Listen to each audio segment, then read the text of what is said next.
Bonjour à toutes et à tous et bienvenue dans l'épisode numéro 4 de Meeting.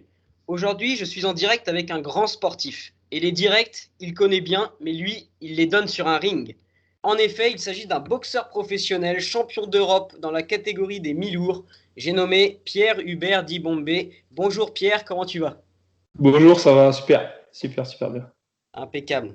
Alors on va commencer tout de suite. Donc toi, tu es né le 17 novembre 1991 à Nantes. Oui. Raconte-nous un peu ton enfance, du coup, t'as tout de suite été attiré par la boxe anglaise, hein, je précise, c'est que les points. Ouais. Alors moi, au début, j'ai commencé le taekwondo assez tôt, à 7 ans. D'accord. 7 ans, donc c'est beaucoup les pieds. Et j'en ai fait pendant 9 ans et je me suis blessé. J'ai eu pas mal de blessures au genou. Et à partir de là, j'ai cherché un sport où il y avait un sport de combat, parce que moi j'ai toujours aimé, été attiré par les sports de combat, tous les sports de combat confondus. Et donc un sport où il n'y avait pas de coups de pied, même si les jambes sont importantes en boxe, donc l'anglaise, quoi, la boxe anglaise, j'ai choisi. À 15 ans et demi, j'ai commencé. D'accord, et alors tu dis que t'as toujours été attiré par les sports de combat, tu peux expliquer ça comment, du coup tu sais, souvent on est tenté un peu quand on est jeune par le foot, par tu sais, des sports un peu populaires, et toi t'as directement été attiré par les sports de combat, quoi. Ouais, non, bah moi, ça, oui, c'est ça, ça a toujours été, bah, je sais pas, après, même à partir de 5 6 ans, je me rappelle, j'ai été toujours aimé ça, les combats, les films d'arts martiaux, de Bruce Lee, D'accord. donc, voilà, les arts martiaux, sport de combat, et voilà, tout ça. Ok. Et il y a un lien peut-être avec ta famille, je sais pas, ils sont aussi dans le domaine du sport ou pas du tout? Non, mes deux parents sont sportifs. Ma mère a fait du tennis et mon père aussi du tennis et a été national en basket. Mais sinon, au niveau des sports de combat, il n'y a pas de lien. D'accord, ok. Et du coup, tu as grandi dans un environnement quand même assez sportif, vu que tes deux parents étaient sportifs. Est-ce qu'ils t'ont poussé dans cette dynamique ou ils t'ont laissé faire au rythme que tu voulais Si mon père m'a poussé quand même dans le taekwondo, il m'entraînait à l'époque, il m'a quand même poussé dans cette voie-là. D'accord. Ok. Donc, la boxe alors. Donc, boxe anglaise. T'es boxeur du coup au Nantes Atlantic Box. Oui, c'est ça. C'est ton premier club? Mon premier club, c'était avec Victor Lyushin, un entraîneur russe, d'origine russe, au lycée Monge et à la Bautière. Et ensuite, j'ai fait un an là-bas. Ensuite, j'ai fait un an au Nantes Nord Boxing Club avec AFED. Et ensuite, je me suis mis à Beaulieu, au porteur de la troisième année. Ok. Ok, ok. Du coup, alors, t'es passé. Au début, tu as commencé dans la boxe amateur. Donc en Oui, 2008, c'est ça? en 2009? 2008, j'étais en boxe pré-combat. J'ai fait D'accord. la boxe pré-combat avant, qui n'existe plus. J'ai été vice-champion de France. Après, je suis passé en amateur directement en junior quand j'étais en junior. D'accord. Alors, est-ce que tu peux expliquer boxe amateur, qu'est-ce que c'est en fait Donc, boxe amateur, c'est boxe olympique. C'est la boxe des JO, quoi. La boxe qu'on voit aux Jeux Olympiques. Et D'accord. à l'époque, il y avait des casques. Et il y avait la scoring machine aussi. Donc, c'était les touches qui étaient comptées avec la scoring machine, avec une machine qui comptait juste le nombre de touches. Et maintenant, la boxe amateur ressemble un peu plus à la boxe pro. Il n'y a plus de casque quand tu as plus de 8 ou 10 combats. Et les scorings sont presque comme le scoring des professionnels, des combats professionnels. D'accord, ok. Donc là, tu as fait une cinquantaine de combats jusqu'à la demi-finale des championnats de France. C'est ça. Et après tu es passé pro en 2014. Ouais. Notamment Ouais. avec ton premier combat le 15 mars 2014 contre Flavien Bruno Bagango. C'est ça? Flavien Bruno Bogongo, je pense. Bogongo. Bagango, c'est ça. Est-ce que c'est un souvenir marquant, ça, le premier combat en pro? Non, je me rappelle bien quand même, mais non, pas marquant, marquant. C'était, Ouais. en plus, ça va, c'était parce que j'étais un peu plus lourd que lui. Ça va, j'étais bien. Je revenais des championnats de France amateurs, j'étais en forme, donc c'était un combat pas trop dur. C'est un bon boxeur, hein, c'était un bon boxeur, mais ça va, Mais du coup, c'est pas vraiment à partir de ce moment-là où tu t'es dit, waouh, je suis pro, quoi. Enfin, ça t'a À pas. partir de ce moment-là, ce qui m'a marqué, c'est que j'étais à l'aise dans les pros. J'étais plus à l'aise en professionnel qu'en amateur. Donc D'accord. le nombre de rounds, le fait de prendre plus de temps, les gants qui sont un peu plus efficaces, tout ça, donc je me sentais bien. Là, je me sentais bien. Qu'en amateur, c'était un peu trop speed, un peu trop. Je préférais ce monde-là, en tout cas. Enfin, D'accord, parce que entre la boxe amateur et la boxe pro, le nombre de rounds diffère. C'est ça. En amateur, c'est toujours 3 rounds de 3 minutes. D'accord. Et donc en boxe pro, tu commences en 4 rounds de 3, 6 rounds de 3, 8 rounds de 3. Et après, quand tu commences à être en série A, être en national, etc., c'est 10 rounds de 3 et 12 rounds de 3 quand c'est des championnats internationaux ou autres. D'accord, ok. Alors après, là, tu commences à prendre ton envol parce qu'en 2016, tu gagnes la finale du tournoi de France. Ouais, L'année d'après, tu gagnes les championnats de France contre Gabriel Le Cronier. Tu gagnes ouais, au point. au point, ouais. Ouais. Et après, du coup, le 4 mai 2018, là, tu combats contre un Argentin, Elio Ouais, Heraldo Troche, pour ouais. le titre WBA Intercontinental Light Heavy Title. On retiendra pas mon accent anglais, mais voilà. Alors, est-ce que tu peux nous parler un peu de ce combat Le dernier combat, le combat contre l'Argentin. contre l'Argentin, ouais, le 4 mai 2018? Alors, ce combat-là, je me suis préparé comme tous les combats. Donc, moi, je me prépare toujours. Je travaille à côté, mais quand j'ai un combat, je me prépare 2 mois et demi avant à peu près. Donc, je me suis préparé contre cet Argentin. C'était un combat qui. Ça allait techniquement, il n'était pas hyper fort, mais il avait une bonne frappe de son crochet gauche. Et c'était mon premier 12 rounds parce que mon combat de championnat de France c'était un 10 rounds. Donc D'accord. c'était mon premier 12 rounds. Donc voilà, et ça a été. Ouais, ça a été. Ça a été de ce que je me rappelle. Après, moi je savais que ce combattant-là, il était bon au début des rounds, jusqu'au sixième, septième round. Et après, je savais qu'au sixième, septième round, il allait commencer à s'effondrer. Et j'allais commencer à monter pour lui mettre un peu plus de pression et avant les limites. J'aurais peut-être pu finir avant les limites, mais j'ai pas voulu prendre de risques, quoi. J'ai voulu assurer la victoire. On va juste faire une petite aparté sur ce que tu as dit, que tu travaillais à côté. Du coup, tu es agent de sécurité en CDI dans un bar à ambiance à la Baule. C'est toujours C'est ça. d'actualité. Ok. Oui, c'est ça. Donc, est-ce que c'est dur d'allier le haut niveau et ton métier, du coup? Euh, Après, vu que j'ai un patron conciliant, ça va parce que je prends toujours 2 mois et demi de préparation. Quand j'ai pas de combat, je continue à me préparer à côté. Enfin, je m'entraîne, je m'entretiens. Et dès que j'ai un combat, les 2 mois et demi de préparation, ça suffit pour être en forme. Après, c'est D'accord. sûr que c'est mieux d'avoir des sponsors et de pouvoir se préparer uniquement, enfin vraiment être à fond dedans toute l'année. Mais bon, c'est compliqué en France, la Ouais. boxe. Et alors justement, tu t'arrêtes de travailler, tu disais 2 mois avant tes combats programmés. Est-ce que tu peux un peu nous expliquer cette préparation? Comment elle se fait? Qu'est-ce que tu fais? Est-ce qu'il y a des phases, des cycles? Alors, il y a pas, j'ai pas enfin, moi, je me prépare donc 2 mois et demi avant. La première semaine, je fais de la préparation physique générale. Je me remets en forme, bien, bien en forme. Et ensuite, oui, j'ai une planification. Enfin, c'est moi qui fais ma propre planification. J'ai pas de préparateur. Je lis pas mal, tout ça. Donc, je me suis toujours préparé tout seul. Et donc, je fais une préparation. Je fais toujours, je fais beaucoup de pistes, de VMA. Après, vers la fin de la prépa, je commence à être un peu plus VMA. Après, je commence à plus travailler la capacité lactique, puissance lactique, tout ça. Et au niveau de la musculation, je commence par la force max. Et après, je m'oriente plus vers l'explosivité, les force bulka, statodynamique, etc. Et les mises de gants, c'est à peu près 5 semaines avant. D'accord. 5, 6 semaines avant. D'accord, oui, parce qu'il faut savoir quand même que dans la boxe, les charges d'entraînement sont quand même assez conséquentes. Est-ce que, pour donner un ordre d'idée à ceux qui vont regarder la vidéo, est-ce que tu peux un peu nous dire vraiment quand tu t'entraînes vraiment bien, jusqu'à combien d'heures par jour tu peux faire du sport, quoi? Enfin, Je m'entraîne, par exemple, en ce moment, je m'entraîne entre 6, 7, 8 heures par jour. ouais, voilà. Des fois, je fais lundi, en général, je fais lundi, mardi dur, mercredi plus tranquille, 3-4 heures. Jeudi, vendredi, pareil, 6, 7, 8 heures. Et ensuite, le samedi, moins dur et le dimanche, récupération. En Ouais. général, c'est ça.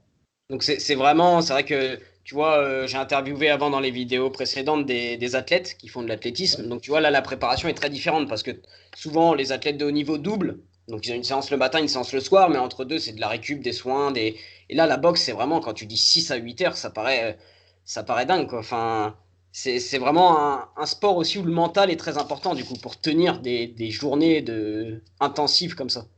Oui, ouais, le mental. Après, moi, je fais aussi de la préparation, bah là, pas en ce moment avec le confinement, tout ça, mais je faisais, par exemple, pour mon dernier combat, j'allais voir une sophrologue, je faisais de la préparation mentale avec la sophrologue, j'allais voir un hypnothérapeute aussi avant, pour tout ce qui est préparation mentale. Tout ce qui est préparation mentale.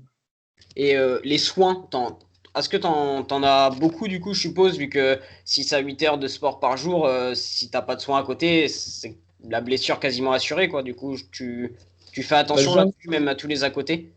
oui, bah, j'ai un ostéopathe qui me suit. J'ai un ostéopathe qui me suit tout le temps là, et après, je prends pas mal de compléments alimentaires, donc des plantes, des machins. Et j'ai un kiné aussi, je vais voir un kiné, et j'ai un médecin qui est très bien, un médecin du sport qui est très bien et qui me suit aussi. D'accord, d'accord, ok. Alors du coup, on va revenir un peu sur les combats. Donc alors, tu vas me dire si je me trompe, hein, mais ton dernier combat en date, du coup, c'est le combat pour devenir champion d'Europe. Oui, de l'Union européenne, champion de De l'Union l'Union européenne. européenne, ouais. Alors, c'était le 23 novembre 2019 contre Seri Demchenko, Ouais, un, c'est ça, un ouais, ça boxeur arrive. assez expérimenté de 40 ans. Oui, c'est ça. Euh, donc, bah ouais, raconte-nous là ce combat. Là, par contre, ça devait être une grosse émotion parce que t'es passé en plus sur. Bon, moi, j'ai le droit de le dire, je suis pas encore connu, t'es passé sur RMC, il me Ouais. semble. Donc, j'ai regardé le combat. Donc, voilà, là, ça devait être vraiment une pression et ouais, un plaisir aussi. Après, sur RMC, je passe quasiment toujours sur RMC quand les combats sont à Saint-Nazaire. Je suis quasiment toujours passé sur RMC. Mais ce combat-là, je pense que c'était un de mes combats que je préfère, en tout cas le plus, parce que le gars est expérimenté, il était dangereux. Il n'était pas vraiment technique, mais il était dangereux, ça frappait fort, il avait de l'expérience, il encaissait. Et le titre était beau quand même, il était bien. Enfin, donc ouais, c'est une bon souvenir, super souvenir. Du coup, des combats comme ça, aussi importants, c'est pareil, tu te programmes 2 mois et demi avant ou encore plus avant ou c'est pareil, tu gardes la même Non, prépa. c'est ça, c'est 2 mois et demi avant, ouais. Ça, c'est 10 semaines, 10 semaines. Alors moi, ce qui m'avait marqué pendant le combat, c'est à la fin du combat, enfin déjà pendant tout le combat, on a vu je sais pas si on dit un coach en boxe, c'est Oui, ouais, ton entraîneur, c'est Francis Perrault, c'est ça? c'est ça. Donc Francis Perrault qui est très calme en fait tout le long du combat. On voit à chaque pause entre les rounds, voilà, il te dit c'est bien, continue comme ça. Il te parle calmement, il s'énerve pas, il est très paisible. Est-ce que ça a été un facteur de ta réussite, Francis? Bah oui, quand il est dans le coin, je me sens, je suis rassuré, bien sûr, ouais, je suis, bien sûr. Et aussi ce qui m'avait plu, c'était François Rio Pedré, je sais pas trop comment on dit. Oui, Et qui est alors lui c'est quoi du coup? C'est l'entraîneur adjoint, c'est c'est ça, c'est l'entraîneur adjoint, ouais. À Beaulieu, ils sont 3 ans. Enfin, maintenant, il y a plus Laurent, mais avant, il y avait Laurent Angoury, François Rio-Pédré et Francis. d'accord. Donc François Rio Pedré, il te dit, quand tu sais que tu as gagné, en fait, et que tu vas une dernière fois voir tes coachs, il te répète, c'est le travail qui paye, c'est le travail qui paye. Et ça te fait quoi à ce moment-là? Est-ce que tu te rappelles un peu en termes d'émotion? Je me rappelle plus parce que quand je suis dans le moment, je me rappelle plus trop mais ouais, ça fait toujours plaisir après. Tu te dis que c'est ouais, l'aboutissement de tant d'efforts et je suppose de sacrifices aussi. Est-ce que la vie de boxeur, c'est fait aussi de sacrifices ou... Oui, après, c'est pas l'aboutissement puisque je vois beaucoup plus loin. Hmm. Je veux remporter, je veux aller plus haut que ça, mais après, au niveau des sacrifices, oui, mais c'est des sacrifices voulus. Donc, Ouais, d'accord. c'est différent que des Alors, sacrifices. aller plus loin, c'est quoi tes objectifs? Alors déjà, le championnat EBU, bah maintenant avec le virus, tout ça risque d'être un peu retardé peut-être, mais c'est le championnat EBU, donc championnat d'Europe l'année prochaine, et après viser monter les échelons mondiaux et championnat du monde. déjà pas un terrible, ensuite championnat du monde. Faire aller le plus haut possible, quoi. Et voilà, c'est ça. Alors, parce que là, tu as un bilan de 19 victoires, Ouais, dont 9 KO, et ouais, un match nul ouais. contre Michael Diallo. Est-ce que tu te souviens un peu de ce combat-là? C'était. Parce que c'est ton seul combat que tu n'as pas gagné au final. Oui, je m'en souviens. Après, c'était un 4 rounds, donc Michael Diallo, c'est quelqu'un qui frappe, c'est un puncher. Donc les 3 premiers rounds, je les ai gagnés au point. Enfin, je les ai gagnés au point, je les ai gagnés. Et le 4e round, je m'asphyxie, je me précipite, je manque un peu de lucidité, tout ça, et je me fais cueillir sur un crochet gauche, donc je tombe, c'est comme c'est quelqu'un qui frappe. Après, il m'a recueilli une deuxième fois, donc je suis tombé une deuxième fois. Je me suis relevé, et donc quand on regarde le pointage, donc j'ai gagné les 3 premiers rounds, il m'a mis knockdown 2 fois au 4e, donc ça fait match nul. Mais c'est un. Ouais, c'était un. Enfin, pas un regret, mais c'est eu un apprentissage, quoi. De pas, maintenant, de toujours regarder, de toujours être lucide. Comment tu qualifierais ta boxe à toi? T'es quel type de boxeur? Tout calculateur. D'accord, plus stratège alors un peu. Stratège, ouais. Ok. Et ça te convient bien d'être passé maintenant là en 12 rounds? T'es plutôt endurant ou tu préférais quand c'était des 4 rounds ou peut-être c'est plus un effort explosif peut-être? Non, 4 rounds, c'est un peu court. 12 rounds, ça, pour l'instant, ça va. Mhm. Je pense que des fois, ça peut être long en fonction de l'adversaire que tu boxes et de comment se passe le combat. Mais non, 12 rounds, là, 12 rounds, ça me va. Ok. Donc t'es en catégorie mi-lourd, c'est entre 75 et 81 kilos. C'est en pro, c'est entre 76 600 et 79,2, je crois, un truc, c'est ça. D'accord, ok. Donc le poids en boxe, c'est très très important, hein. Dans les sports de combat, le poids est très important.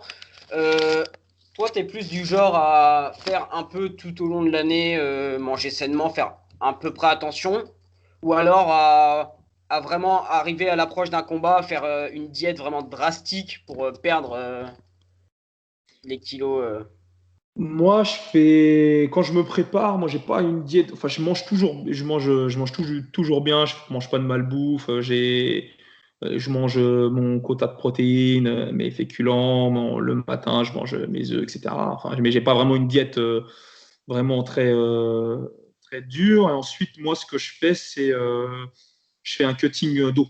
Donc, je fais un cutting d'eau le jour de la pesée. Donc, je perds, on va dire, litres d'eau, quoi, 4 litres d'eau, 4-5 litres D'accord. d'eau. Et comment tu fais ça? Alors, corde à sauter Voilà, c'est ça. Je cours avec des combinaisons de pluie ou bien des bains chauds, des bains très chauds, du sauna. Mais en général, c'est ça, je cours avec des combinaisons de pluie. Ouais. D'accord, Et je m'entraîne avec des sinusettes. d'accord. Et alors, là, t'es plus dans une catégorie qui est olympique, du coup. Vu que t'es passé en boxe pro, c'est plus olympique. Là, en pro, non, mais maintenant les pros peuvent aller aux Jeux Olympiques, mais la catégorie aux Jeux Olympiques, les mi-lourds, c'est moins 80 kilos, c'est ça. Donc je serai en moins de 80 kilos. Et est-ce que ça te ferait rêver, ça, de participer aux Jeux Olympiques? Non, parce que, enfin, j'aurais bien aimé, mais c'est trop tard maintenant, parce qu'après, maintenant, je suis en boxe professionnelle. Il faudrait revoir la boxe amateur olympique, c'est une gestion complètement différente des rounds. C'est une C'est autre plus préparation. rapide. C'est une autre préparation, ouais. C'est pas un autre sport, mais c'est vraiment différent de la boxe pro. La boxe n'est pas la même, la gestion des rounds, des combats n'est pas la même. Hmm. Alors, quand on a atteint ton niveau, donc, enfin, qu'on a comme ça 19 victoires, un nul, est-ce que ça devient de plus en plus compliqué de trouver des combats?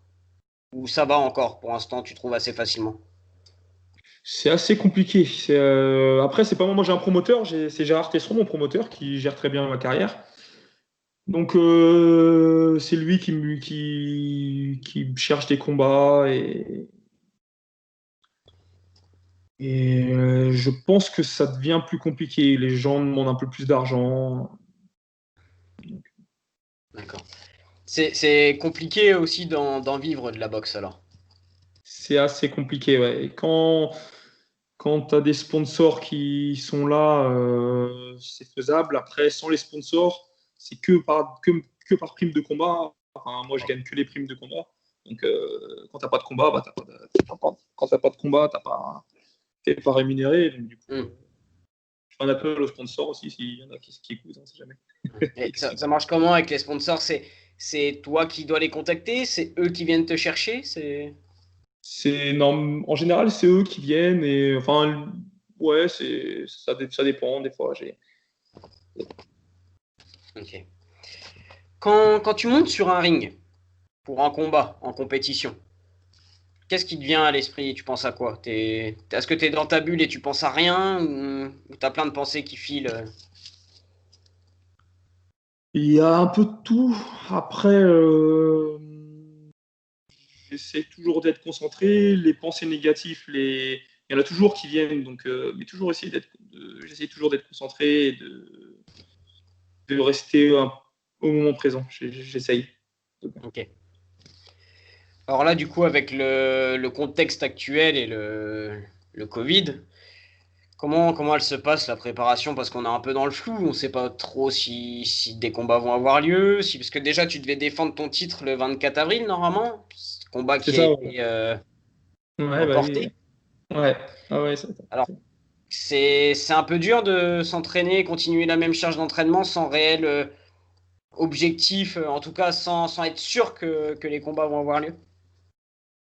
c'est c'est un peu embêtant. Après, je devrais peut-être boxer en décembre, c'est toujours pas sûr. J'attends d'avoir des nouvelles de mon promoteur. Mais bon, après, je m'entraîne et toujours pour devenir meilleur. Et dès qu'on me propose un combat, comme ça, je serai présent. D'accord. La boxe, donc c'est ton sport. Est-ce que j'ai vu un peu que tu avais fait aussi, par exemple, une Spartan Race. T'es un passionné de sport au sens large? Oui, ouais, après, moi, c'est vraiment les sports de combat. Moi, j'aime vraiment, c'est vraiment ça mon domaine. J'adore les sports de combat, tous les sports de combat, le MMA, la boxe thaï, les arts martiaux, etc. Mais le sport, oui, j'adore le sport. D'accord. Justement, pour en venir un peu à la MMA, là, ça a été légalisé il y a pas si longtemps que ça en France. Est-ce que tu as pu suivre un peu les premiers combats de nos Français? J'ai pas suivi. J'ai vu qu'il y avait eu le Bellator à Paris. Euh, mais j'ai pas suivi. Non, j'ai pas suivi là. Là, j'étais en fond dans ma prépa, dans mes trucs. Hmm. Donc, Donc ouais, quand tu es dans la prépa, tu déconnectes un peu voilà, ouais. Je suis de vraiment tout ce qui que. Je peut être, fais que ça, la prépa. Je suis concentré. D'accord. Ok. Ok, ok.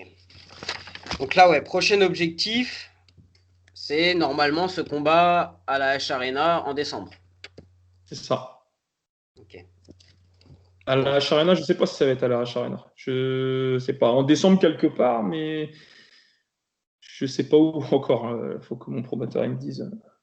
Ouais, ok. Après la boxe, enfin, je sais pas, une carrière de boxeur, ça peut aller jusque assez tard, non? Parce que par exemple, Demchenko que tu avais combattu avec 40 ans, Ouais. est-ce que toi, à 40 ans, tu dois toujours boxer s'il n'y a pas de blessure, s'il n'y a pas de... 40 ans, ça fait tard, je pense. Dans 40, j'ai 29 ans. Dans 40 ans, je pense que vers 35 ans, c'est. Après, ça dépend toujours de l'état physique. Si à 40 ans, tu te sens bien, il n'y a pas de raison d'arrêter. Hmm. Mais je pense qu'à 40 ans, en plus, moi, je m'entraîne quand même pas mal. J'ai deux, trois petites blessures, que ce soit au poignet ou ailleurs. À 40 ans, je pense que mon corps sera fatigué, je pense. Je pense que Mais- vers 35 ans, ça va être.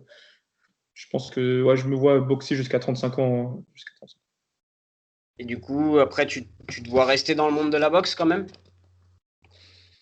Ou Je déconnecter? sais, je sais pas. J'ai pas vraiment réfléchi à ça pour l'instant.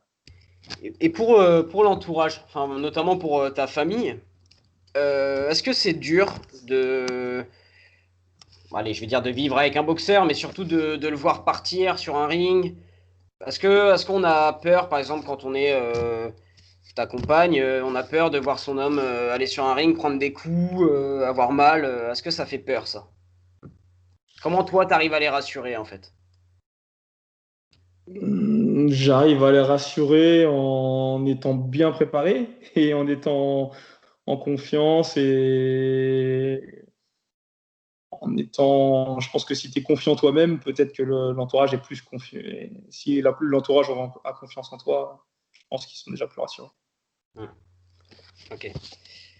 Ok, bon, bah c'était très intéressant. On va passer aux petites questions insolites. Ok? Alors, Allez. Alors, une musique préférée? Tu dois en avoir quand tu musique, t'entraînes. pré- musique préférée. Oh, moi, j'écoute vraiment de tout, hein. C'est vraiment. C'est assez éclectique, moi. Ouais, j'écoute de tout. Ouais, une petite musique qui ressort, un petit titre, ou un style? Voilà, comme ça. La musique de Rocky. Non, non, la musique de Rocky, jamais. Rester Je l'ai dans trop les. entendu. Ah oui, tu m'étonnes. Non, alors, un film ou une série? Un film ou une série? 300 le film. Ok. Un plat. Alors, là, pense pas à une diète ou vraiment un plat que t'adores quand t'es en coupure. Là, il y en a trop. Il y en a trop des plats que j'aime bien. Donc, les burgers. J'aime bien les burgers. Ah. Est-ce que t'as une autre passion que le sport? Enfin, que les sports de combat, une passion complètement différente du monde du sport. Après, j'ai pas mal de choses qui m'intéressent. Après, j'ai été batteur quand j'étais plus petit. D'accord? J'ai fait de la batterie, j'étais au conservatoire et j'ai arrêté à cause de la boxe, justement. Mm. Et voilà, la musique, j'adore la musique. Ok. Justement, après un combat, je reviens un peu là-dessus, après un combat de boxe, tu mets combien de temps à récupérer pleinement? Je sais, je pense que Ça je dépend du mets. combat, mais Je fais pas trop attention, mais je pense quand même que je mets 2, 3 semaines. Hein. 2, 3 semaines, ouais, quand même. ouais, c'est quand même Bah, assez c'est violent. Mm. c'est le combat plus toute la préparation qui est derrière, et le fait d'arrêter derrière. Ça, ton corps, il est cassé. Donc, je pense que je mets 2, 3 semaines, même psychologiquement. Je suis un peu fatigué pendant 2 semaines au moins. Et tu t'entretiens quand même un peu pendant ces 2, 3 semaines ou tu coupes? Prends une coupure. Je coupe, mais je cours quand même, je cours quand même un peu. Hein, je fais un peu de muscu, mais je coupe. Ouais. Ouais, ok. Alors, est-ce que tu aurais une destination de vacances qui te plairait un peu plus? Destination de vacances, de, de pays où j'aimerais aller. J'aimerais aller en Amérique du Sud. J'aimerais aller. Il y a plein de pays où j'aimerais aller. Mais l'Amérique du Sud, là, ça me tente bien. Même pour la boxe aussi, c'est pas Ouais. mal. T'aimerais bien, ouais, combattre à l'étranger aussi, ouais. J'aimerais bien. Après, le problème de l'étranger, c'est que la boxe, comment ça, il y a beaucoup de vols faits par les arbitres. Il y a beaucoup. Donc, il y a toujours ce risque-là de partir à l'étranger et de se faire voler par les arbitres. D'accord. Est-ce que tu as un idole dans la boxe ou autre?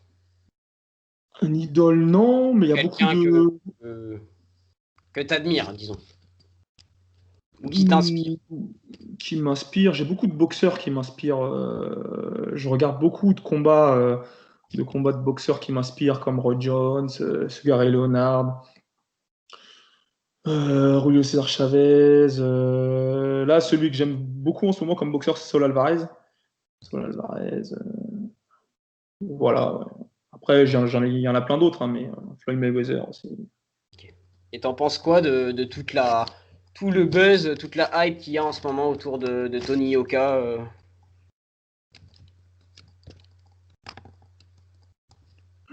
Je suis pas trop. Je suis pas plus que ça. Après, Tony Yoka. Honnêtement, je suis pas plus que ça, donc je pourrais pas vraiment dire. Ok. Je pense pas grand-chose. Euh, Est-ce que tu as un type d'entraînement que tu préfères?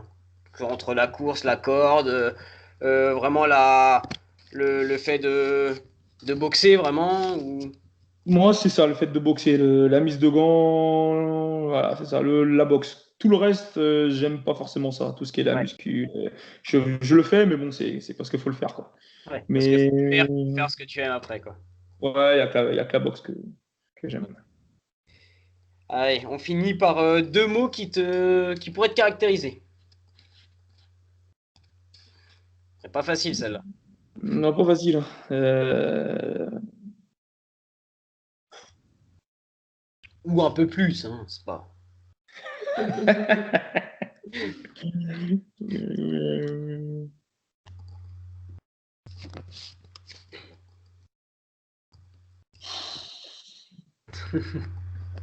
Ouais, je vais dire comme ça, calme et persévérance. Allez.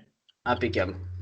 Ça, je te connais pas trop encore, mais ça a l'air de bien te caractériser en tout cas. Merci. Bah, écoute, je vais te souhaiter une bonne continuation dans ta carrière, une Merci. bonne fin de préparation du coup, hein, vu que le combat normalement est en décembre. Hmm. Donc, j'espère pour toi qu'il aura lieu, j'espère que tu vas gagner et que tu vas arriver à tes objectifs, aussi grands soient-ils.